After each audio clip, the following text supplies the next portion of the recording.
আমরা শুধু একটি ঘোষণাপত্র প্রকাশ করছি না, আজ আমরা ঘোষণা করছি আগামী 5 বছরের বাংলাদেশের পথচিত্র। একটি এমন বাংলাদেশের অঙ্গীকার যেখানে থাকবে ন্যায় বিচার, সুশাসন ও মানবিক মর্যাদা, যেখানে সরকার হবে জনগণের সেবক এবং জবাবদিহিমূলক প্রতিনিধি। এই লক্ষ্য সামনে রেখে আমরা প্রকাশ করতে চলেছি বাংলাদেশ জামায়াতে ইসলামের নির্বাচনী ইশতেহার 2026। আমরা চাই এমন একটি বাংলাদেশ যেখানে মানুষ নিরাপদে বাঁচবে, মর্যাদার সাথে বাঁচবে এবং ন্যায় ও ইনসাফের সাথে এগিয়ে যাবে। এই অঙ্গীকার নিয়ে আমাদের নির্বাচনী ইশতেহারের নামকরণ করা হয়েছে নিরাপদ ও মানবিক বাংলাদেশের ইশতেহার। আমাদের ইশতেহারটি 10টি মূল বিষয়কে কেন্দ্র করে তৈরি করা হয়েছে। প্রতিটি বিষয়ই এক একটি স্তম্ভের মতো, যা আমাদের নীতির ভিত্তি এবং দৃষ্টিভঙ্গি নির্দেশ করে। আমরা যথাক্রমে রাষ্ট্রের সকল নাগরিকের সাথে সমস্বরে 5টি মৌলিক বিষয়ে হাঁ বলতে চাই, আর তা যথাক্রমে সততা, ঐক্য, ইনসাফ, দক্ষতা ও কর্মসংস্থান। যেভাবে কিছু বিষয়ে আমাদের অবস্থান স্পষ্টভাবে হাঁ এর পক্ষে, ঠিক তেমনি 5টি বিষয়ে আমাদের অবস্থান দ্ব্যর্থহীনভাবে না। আমরা শক্তভাবে না বলতে চাই দুর্নীতি, ফ্যাসিবাদ, আধিপত্যবাদ, বেকারত্ব ও চাঁদাবাজিকে। এই 10টি বিষয়ে আমাদের অবস্থান নির্ধারণ করে দেয় আমাদের দৃষ্টিভঙ্গি। আর এই দৃষ্টিভঙ্গিকে বাস্তবে রূপ দিতে বাংলাদেশ জামায়াতে ইসলামী আগামী 5 বছরের সরকার পরিচালনায় 26টি বিষয়কে অগ্রাধিকার দেবে। 1. জাতীয় স্বার্থে আপোষহীন বাংলাদেশ। এই স্লোগানের আলোকে স্বাধীনতা, সার্বভৌমত্ব ও জাতীয় স্বার্থে আপোষহীন রাষ্ট্র গঠন, ন্যাশনাল ইন্টারেস্ট। 2. বৈষম্যহীন, ন্যায় ও ইনসাফ ভিত্তিক একটি মানবিক বাংলাদেশ গঠন, সোশিয়াল জাস্টিস। 3. যুবকদের ক্ষমতায়ন এবং রাষ্ট্র পরিচালনায় তাদেরকে প্রাধান্য দেয়া, ইউথ ফার্স্ট। 4. নারীদের জন্য নিরাপদ, মর্যাদাপূর্ণ ও অংশগ্রহণমূলক রাষ্ট্র গঠন। 5. আইন শৃঙ্খলা পরিস্থিতির সার্বিক উন্নয়নের মাধ্যমে মাদক, চাঁদাবাজ ও সন্ত্রাসমুক্ত একটি নিরাপদ রাষ্ট্র বিনির্মাণ। 6. সকল পর্যায়ে সৎ নেতৃত্ব প্রতিষ্ঠা ও প্রাতিষ্ঠানিক সংস্কারের মাধ্যমে দুর্নীতিমুক্ত রাষ্ট্র গঠন। 7. প্রযুক্তি নির্ভর আধুনিক ও স্মার্ট সমাজ গঠন। 8. প্রযুক্তি, ম্যানুফ্যাকচারিং, কৃষি ও শিল্প সহ নানা সেক্টরে ব্যাপক ভিত্তিক কর্মসংস্থান সৃষ্টি, সরকারি চাকুরিতে বিনামূল্যে আবেদন, মেধার ভিত্তিতে নিয়োগ ও সকল ধরনের বৈষম্য দূরীকরণ। 9. ব্যাংক সহ সার্বিক আর্থিক খাতে সংস্কারের মাধ্যমে আস্থা ফিরিয়ে এনে বিনিয়োগ ও ব্যবসা বান্ধব টেকসই ও স্বচ্ছ অর্থনীতি বিনির্মাণ। 10. সমানুপাতিক পিআর পদ্ধতির নির্বাচন সহ সুষ্ঠু নির্বাচনী পরিবেশ তৈরি ও তত্ত্বাবধায়ক সরকার ব্যবস্থা শক্তিশালী করে সুসংহত ও কার্যকর গণতন্ত্র নিশ্চিত করা। 11. বিগত সময়ে রাষ্ট্রীয় পৃষ্ঠপোষকতায় হওয়া খুন, গুম ও বিচার বহির্ভূত হত্যাকাণ্ডের বিচার ও মৌলিক মানবাধিকার নিশ্চিত করা। 12. জুলাই বিপ্লবের ইতিহাস সংরক্ষণ, শহীদ পরিবার, আহত ও পঙ্গুত্ব বরণকারী জুলাই যোদ্ধাদের পুনর্বাসন এবং জুলাই সনদ বাস্তবায়ন করা হবে। 13. কৃষিতে প্রযুক্তির ব্যবহার ও কৃষকদের সহযোগিতা বাড়ানোর মাধ্যমে কৃষিতে বিপ্লব সৃষ্টি করা। 14. 2030 সালের মধ্যে সম্পূর্ণ ভেজাল মুক্ত খাদ্য নিরাপত্তা এবং 3-0 ভিশন, পরিবেশগত অবক্ষয়ের শূন্যতা, বর্জ্যের শূন্যতা এবং বন্যা ঝুঁকির শূন্যতা বাস্তবায়নের মাধ্যমে সবুজ ও পরিচ্ছন্ন বাংলাদেশ গড়া। 15. ক্ষুদ্র ও মাঝারি শিল্পের বিকাশের পাশাপাশি ভারী শিল্প প্রতিষ্ঠা, দেশি বিদেশি বিনিয়োগ বান্ধব পরিবেশ নিশ্চিতের মাধ্যমে ব্যাপক ভিত্তিতে শিল্পায়ন ও কর্মসংস্থান তৈরি। 16. শ্রমিকদের মজুরি ও জীবনযাত্রার মান বৃদ্ধি এবং মানসম্মত কাজের পরিবেশ বিশেষ করে নারীদের নিরাপদ কাজের পরিবেশ সৃষ্টি করা। 17 প্রবাসীদের ভোটাধিকার সহ সকল অধিকার নিশ্চিতকরণ এবং দেশ গঠনে আনুপাতিক ও বাস্তবসম্মত অংশগ্রহণ নিশ্চিত করা।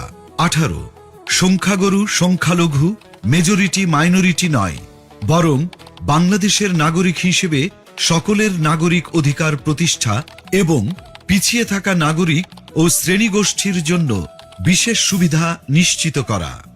19 আধুনিক ও সার্বজনীন স্বাস্থ্যসেবা প্রদান এবং গরিব ও অসহায় জনগোষ্ঠীর জন্য পর্যায়ক্রমে বিনামূল্যে উন্নত চিকিৎসা নিশ্চিত করা। 20 সমসাময়িক বিশ্বের চাহিদাকে সামনে রেখে শিক্ষা ব্যবস্থার মৌলিক সংস্কার এবং পর্যায়ক্রমে বিনামূল্যে শিক্ষা নিশ্চিত করা। 21 দ্রব্যমূল্য ক্রয় ক্ষমতার মধ্যে রেখে স্থিতিশীলতা নিশ্চিত করা এবং অন্যান্য মৌলিক চাহিদার পূর্ণ সংস্থানের নিশ্চয়তা। 22 যাতায়াত ব্যবস্থাকে ঢেলে সাজানো এবং রাজধানীর সাথে দেশের বিভাগীয় শহরগুলোর সড়ক রেলপথের দূরত্ব পর্যায়ক্রমে 2 থেকে 3 ঘন্টায় নামিয়ে আনা, দেশের আঞ্চলিক যোগাযোগ ও ঢাকার অভ্যন্তরীণ যাতায়াত ব্যবস্থায় মৌলিক পরিবর্তন আনা। 23 নিম্ন ও মধ্যবিত্ত পরিবারের জন্য স্বল্প মূল্যে আবাসন নিশ্চিত করা। 24 ফ্যাসিবাদী ব্যবস্থার পূর্ণ বিলাপে চলমান বিচার ও সংস্কার কার্যক্রমকে অব্যাহত রেখে বাংলাদেশে ফ্যাসিবাদ ব্যবস্থার পুনর্জন্ম রোধ করা। 25 সার্বজনীন সামাজিক নিরাপত্তা ব্যবস্থা চালু করার মাধ্যমে নিরাপদ কর্মজীবন ও পর্যায়ক্রমে সকল নাগরিকদের আন্তর্জাতিক মানের সামাজিক নিরাপত্তা নিশ্চিত করা। 26 সকল পর্যায়ে স্বচ্ছতা ও জবাবদিহিতার মাধ্যমে সুশাসন নিশ্চিত করে একটি সুখী ও সমৃদ্ধ কল্যাণ রাষ্ট্র প্রতিষ্ঠা। বিষয়ভিত্তিক স্পষ্ট দিক নির্দেশনা দিতে আমরা আমাদের নির্বাচনী ইশতেহারকে 8টি প্রধান ভাগে বিভক্ত করেছি। প্রতিটি ভাগ তৈরি করা হয়েছে দেশের বাস্তবতা, জনগণের চাহিদা এবং আগামীর সম্ভাবনাকে সামনে রেখে। এই 8টি ভাগ হল: 1 জুলাই বিপ্লবের আকাঙ্ক্ষায় একটি বৈষম্যহীন, শক্তিশালী ও মানবিক বাংলাদেশ। 2 আত্মনির্ভরতার পথে নিজ পায়ে দাঁড়ানোর প্রত্যয়। 3 টেকসই অর্থনৈতিক উন্নয়ন ও ব্যাপকভাবে কর্মসংস্থান সৃষ্টি। 4 স্বনির্ভর কৃষি ও প্রকৃতির স্বাভাবিক বিকাশের মাধ্যমে পরিবেশ বান্ধব উন্নয়ন। 5 মানব সম্পদ উন্নয়ন ও জনগণের মৌলিক জীবন মানের উন্নয়ন।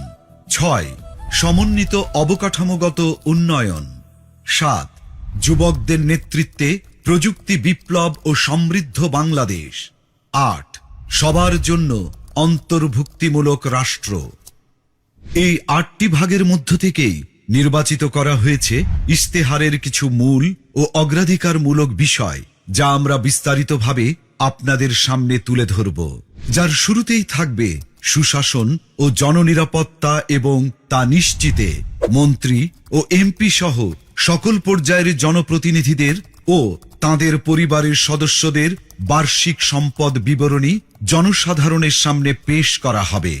সরকারি অফিসে সিসি ক্যামেরা স্থাপন এবং সব গুরুত্বপূর্ণ সরকারি নথি ও সেবাকে শতভাগ অনলাইনে রূপান্তর করা হবে। 64 জেলা শহর এবং প্রায় 500 উপজেলা ও ছোট শহরকে পরিকল্পিত শহর হিসেবে গড়ে তোলা হবে। তরুণদের দেশ পরিচালনায় অগ্রাধিকার দেওয়া হবে। নারীদের মধ্য থেকে মন্ত্রিসভায় উল্লেখ সংখ্যক প্রতিনিধি অন্তর্ভুক্ত করা হবে।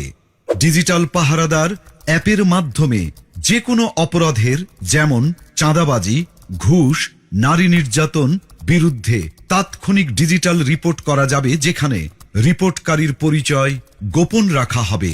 সরকারের আয় ব্যয়ের সব হিসাব জনগণের সামনে উন্মুক্ত করতে আমাদের ইশতেহারে আমরা প্রস্তাব করছি আমার টাকা আমার হিসাব নামের একটি অসাধারণ ডিজিটাল প্ল্যাটফর্ম। আসুন দেখে আসি অ্যাপটি কিভাবে কাজ করবে। আপনি কি কখনো ভেবেছেন সরকার কিভাবে আয় করে, প্রতি বছর বাজেট কিভাবে তৈরি হয়, আর সেই বাজেট অনুযায়ী টাকা কোথায় কোথায় খরচ হয়? সরকারের আয় আসে আপনার দেয়া কর, বিদেশি অনুদান, ঋণ, আমাদের প্রবাসী হিরোদের পাঠানো রেমিটেন্স এবং সেবামূলক আয় থেকে। আর এই টাকা দেশের বিভিন্ন খাত ও প্রকল্পে ব্যয় করা হয়, যার সঠিক হিসাবটা জানা রাষ্ট্রের নাগরিক হিসাবে আপনার একটি অধিকার।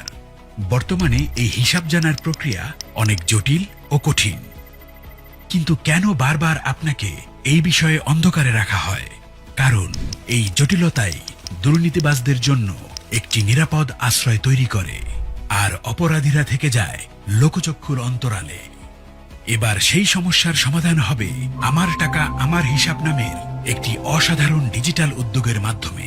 এই প্ল্যাটফর্ম ব্যবহার করে আপনি সরকারের বার্ষিক আয় ব্যয়ের পুরো হিসাব দেখতে পারবেন, জানতে পারবেন সরকার কত টাকা কর পেয়েছে, বিদেশ থেকে কত অনুদান এসেছে, কত ঋণ এসেছে, কত টাকা এসেছে সেবামূলক আয় থেকে, এবং মোট কত টাকা রেমিটেন্স দেশের অর্থনীতিতে যোগ হয়েছে।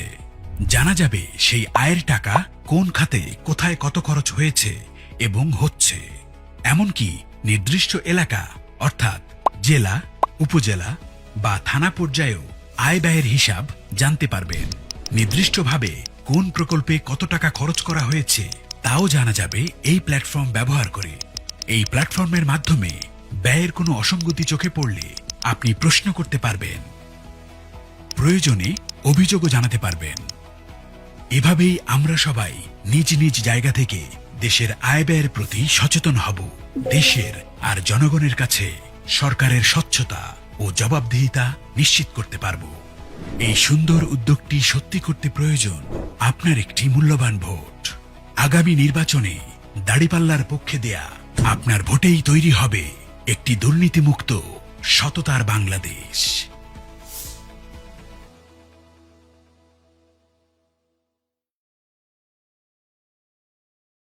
এর পাশাপাশি জননিরাপত্তা নিশ্চিত করার লক্ষ্যে চাঁদাবাজি, দুর্নীতি, সন্ত্রাস ও সামাজিক অপরাধ দমনে আমরা নিয়ে এসেছি ডিজিটাল পাহারাদার অ্যাপ। আসুন এখন অ্যাপটি সম্পর্কে আমরা বিস্তারিত জেনে আসি। প্লে স্টোর বা অ্যাপ স্টোর থেকে ডিজিটাল পাহারাদার অ্যাপটি ডাউনলোড করুন। আপনার ফোন নাম্বার দিয়ে রেজিস্ট্রেশন করুন। 6 সংখ্যার গোপন পিনটি সেট করুন।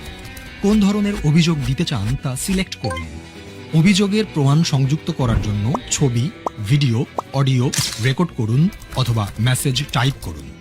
অভিযোগটি পূর্বে রেকর্ড করা থাকলে ছবি, ভিডিও, অডিও আপলোড করুন।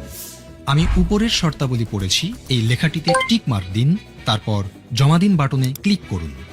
অভিযোগের 24 ঘন্টার ভেতরে দ্রুততম সময়ে ব্যবস্থা গ্রহণ করা হবে। আপনার অভিযোগটির অগ্রগতি অ্যাপটির মাধ্যমে ট্র্যাক করতে পারবেন। অভিযোগটির সর্বশেষ তথ্য আপনাকে SMS এর মাধ্যমে জানানো হবে। চাঁদাবাজি এর পাশাপাশি দুর্নীতি, ঘুষ, মাদক, সন্ত্রাস, বুলিং বা ইফটিজিং ও অপহরণ সংক্রান্ত অভিযোগ দিতেও অ্যাপটি ব্যবহার করতে পারবেন। অভিযোগকারীর নিরাপত্তা নিশ্চিত করার জন্য পরিচয় গোপন রাখা হবে। এখন আমরা আলোচনা করব অর্থনীতিকে শক্তিশালী করতে আমাদের প্রস্তাবিত কর্ম পরিকল্পনা নিয়ে। 2040 সালের মধ্যে আমরা বাংলাদেশের অর্থনীতিকে $2 ট্রিলিয়ন উন্নীত করব, যেখানে মাথাপিছু আয় দাঁড়াবে $10,000। কর্পোরেট ট্যাক্স পর্যায়ক্রমে 20% এর নিচে নামিয়ে আনা হবে। বাংলাদেশে সকল ইসলামী ব্যাংক ও বীমা খাতের বিকাশে সহায়তা করা হবে। বিদেশে পাচারকৃত অর্থ ফেরত আনার লক্ষ্যে কার্যকর ব্যবস্থা গ্রহণ করা হবে। করমুক্ত আয়ের সীমা ক্রমান্বয়ে বৃদ্ধি করে 6 লাখ টাকা পর্যন্ত উন্নীত করা হবে। অর্থনৈতিক কর্মকাণ্ড গতিশীল করার মাধ্যমে জিডিপি প্রবৃদ্ধির হার ক্রমান্বয়ে 7% উন্নীত করা হবে। আমাদের ইস্তেহারের আরেকটি অন্যতম প্রধান অগ্রাধিকার যুব সমাজ ও কর্মসংস্থান। কারণ বাংলাদেশের এই তরুণদের দক্ষ ও কর্মক্ষম করে তুলতে পারলে বাস্তবায়িত হবে সমৃদ্ধ বাংলাদেশের স্বপ্ন। 5 বছরে 1 কোটি তরুণ তরুণীকে দক্ষতা ও প্রযুক্তি নির্ভর আন্তর্জাতিক মানের প্রশিক্ষণ দেওয়া হবে। কর্মসংস্থান না হওয়া পর্যন্ত ন্যূনতম 2 বছরের জন্য শিক্ষিত বেকারদের মাসে 10,000 টাকা করে কর্জে হাসানা সুদমুক্ত দক্ষতা উন্নয়ন ফি দেওয়া হবে। দক্ষতা যেমন বিদেশি ভাষা, আইটি, কম্পিউটার মেগা, উন্নয়ন করলে কলেজ থেকে বিশ্ববিদ্যালয় পর্যন্ত প্রতি ছাত্রকে ফি প্রদান করা হবে। দক্ষতা প্রকল্পের মাধ্যমে সরকারি ব্যবস্থাপনায় জেলাভিত্তিক হিউম্যান স্কিল ডেভেলপমেন্ট জোন এসডিজেড গঠন করে বিনামূল্যে প্রয়োজনীয় প্রশিক্ষণ প্রদানের মাধ্যমে যুব সমাজকে দক্ষ মানব সম্পদে রূপান্তর করা হবে। আসুন দেখে আসি দক্ষতা অ্যাপটি কিভাবে কাজ করবে। দক্ষতা অ্যাপটি প্লে স্টোর বা অ্যাপ স্টোর থেকে ডাউনলোড করো অথবা ওয়েবসাইটে ভিজিট করো। নির্ধারিত ফর্মে পরিচয়, ঠিকানা, শিক্ষাগত যোগ্যতা এবং পছন্দের দক্ষতা সিলেক্ট করো ও অন্যান্য তথ্য দিয়ে রেজিস্ট্রেশন করো। অ্যাপ থেকে কনফার্মেশন পেজে দেওয়া তথ্য অনুযায়ী নির্ধারিত তারিখে ও স্থানে প্রয়োজনীয় সকল কাগজপত্র সহ উপস্থিত থাকো। নির্ধারিত স্থানে বিশেষজ্ঞদের পরামর্শে তোমার প্রশিক্ষণের বিষয় নির্ধারণ করা হবে এবং তোমার ভর্তি প্রক্রিয়া সম্পন্ন করা হবে। প্রশিক্ষণের সময়ে প্রশিক্ষণের খরচ, থাকা খাওয়ার খরচ এবং সম্মানী সরকার বহন করবে। প্রশিক্ষণ শেষে চাকুরি, ক্ষুদ্র ব্যবসা, বিদেশ গমন ও অন্যান্য কর্মসংস্থানের উদ্যোগ গ্রহণে সরকার সহযোগিতা করবে। দক্ষতা অ্যাপের মাধ্যমে তুমি শিখবে এবং শিখতে শিখতেই শুরু হবে তোমার কর্মজীবন। বাংলাদেশ জামায়াতে ইসলামী বিশ্বাস করে নারীর সম্মান ও নিরাপত্তা সমাজের নৈতিক ও সামাজিক উন্নয়নের মূল ভিত্তি। তাই সুষ্ঠু কর্মপরিকল্পনার মাধ্যমে আমরা তাদের সুরক্ষা, মর্যাদা ও সমান সুযোগ নিশ্চিত করতে চাই। নারীর সম্মতি অধিকার রক্ষায় সম্মতি সুরক্ষা কমিটি গঠন করা হবে। নির্যাতিত নারীর সকল প্রকার আইনি, মানসিক, আর্থিক সহায়তার জন্য প্রতিটি জেলা সদর হাসপাতালে ওয়ান স্টপ ক্রাইসিস সেন্টার স্থাপন করা হবে।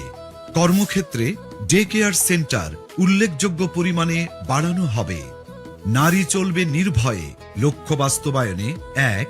নারীদের জন্য আলাদা বাস সার্ভিস পিক আওয়ারে। 2. গণপরিবহনে সিসি ক্যামেরা স্থাপন। 3. মেট্রো রেলে আলাদা কম্পার্টমেন্ট চালু। 4. ইমার্জেন্সি কল নম্বর চালু করা ও 5.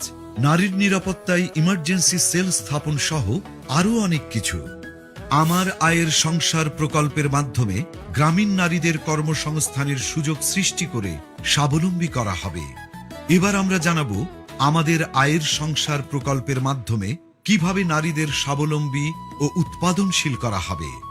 বাংলাদেশের গ্রাম কেবল প্রাকৃতিক সৌন্দর্য, দেশীয় সংস্কৃতি বা আবেগের কেন্দ্রবিন্দু নয়, বরং এটি আমাদের জাতীয় অর্থনীতির অন্যতম প্রধান চালিকা শক্তি। 2022 সালের আদমশুমারি অনুযায়ী বাংলাদেশে 5.5 কোটিরও বেশি নারী গ্রামীণ জীবনযাপন করেন। গ্রাম বাংলার এই বিশাল নারী জনগোষ্ঠী একটি নীরব শক্তি।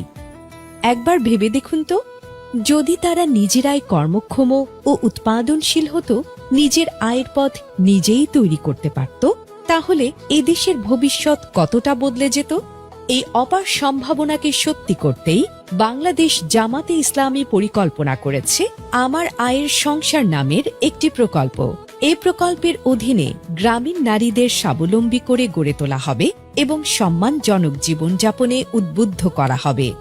এই প্রকল্পের আওতায় একজন নারীকে আমরা কোনো ভাতা প্রদান করব না, বরং তার দক্ষতা ও পছন্দের উপর ভিত্তি করে প্রস্তুত করব সম্মানজনক কর্মক্ষেত্র। এই প্রকল্পে থাকবে হাতের কাজ ও সেলাই, অনলাইন ফ্রিল্যান্সিং, উঠান কৃষি, হাঁস মুরগির খামার, গবাদি পশুপালন, মাছ চাষ ইত্যাদি। এই প্রকল্পের মাধ্যমে আমরা একজন নারীকে প্রয়োজনীয় কারিগরি প্রশিক্ষণ দেব এবং ব্যবসা শুরুর সকল উপকরণ তুলে দেব তার হাতে। সেই সাথে বছর জুড়ে প্রকল্প পর্যবেক্ষণে নিশ্চিত করব যেন নারীর স্বাবলম্বী হবার এ যাত্রায় কোনো প্রতিবন্ধকতাই বাধা হয়ে দাঁড়াতে না পারে। এই প্রকল্প দেশের সামষ্টিক অর্থনীতিতে একটি শক্তিশালী অনুঘটক হিসেবে কাজ করবে, যা দীর্ঘমেয়াদী টেকসই উন্নয়নের পথ প্রশস্ত করবে। রাসূলুল্লাহ সাল্লাল্লাহু আলাইহি ওয়াসাল্লাম বলেছেন, উপরের হাত নিচের হাতের চেয়ে উত্তম, অর্থাৎ হাত না পেতে নিজে উপার্জন করে অন্যকে সাহায্য করার প্রতি তিনি আমাদের উৎসাহিত করেছেন। এই আদর্শকে বুকে ধারণ করেই বাংলাদেশ জামাতে ইসলামী এদেশের গ্রামীণ নারীদের জন্য আমার আয়ের সংসার প্রকল্পটির পরিকল্পনা গ্রহণ করেছে। আর এই সুন্দর উদ্যোগটি সত্যি করতে প্রয়োজন আপনার একটি মূল্যবান ভোট। আগামী নির্বাচনে দাঁড়িপাল্লার পক্ষে দেয়া আপনার ভোটেই তৈরি হবে একটি উৎপাদনশীল এবং সমৃদ্ধ বাংলাদেশ। চলো একসাথে গড়ি বাংলাদেশ। এখন আমরা স্বাস্থ্য ও পরিবার কল্যাণ বিষয়ে বাংলাদেশ জামায়াতে ইসলামের কর্ম পরিকল্পনা সম্পর্কে জানব। 5 বছরের নিচে ও 60 বছরের উপরে সবাইকে বিনামূল্যে স্বাস্থ্য সেবা দেওয়া হবে। স্বাস্থ্য খাতে বাজেট পর্যায়ক্রমে 3 গুণ করা হবে। সবার জন্য স্বাস্থ্য সেবা নিশ্চিত করতে পর্যায়ক্রমে জাতীয় স্বাস্থ্য বীমা, ন্যাশনাল হেলথ ইন্স্যুরেন্স এবং ডিজিটাল হেলথ কার্ড চালু করা হবে। প্রথম 6 মাস থেকে 1 বছরের মধ্যে বর্তমান সরকারি হাসপাতালের স্বাস্থ্যসেবা যোগ্যতা শতভাগে উন্নীত করা হবে। 300টি অত্যাবশ্যকীয় ঔষধ EML নিয়ন্ত্রিত এবং ন্যায্য মূল্যে প্রদান করা হবে। ধাপে ধাপে 500টিতে উন্নীত করা হবে। বাংলাদেশে একাধিক আন্তর্জাতিক মানের মডেল হাসপাতাল চালু করে মেডিকেল ট্যুরিজমকে ব্র্যান্ডিং করা হবে। উল্লেখিত বিষয়গুলো সহ আমাদের সার্বিক কর্মপরিকল্পনা সম্পর্কে সকলকে বিস্তারিতভাবে জানাতে ও আমাদের ইস্তেহারকে জনগণের হাতে হাতে পৌঁছে দিতে আমরা তৈরি করেছি চলো একসাথে গড়ি বাংলাদেশ ওয়েবসাইট, যেখানে আমাদের সকল অঙ্গীকার ও পরিকল্পনা উপস্থাপন করা হয়েছে। আগামী নির্বাচনে দাঁড়িপাল্লার পক্ষে দেওয়া আপনার মূল্যবান ভোটেই তৈরি হবে একটি নতুন বাংলাদেশ। চলো একসাথে গড়ি নিরাপদ ও মানবিক বাংলাদেশ।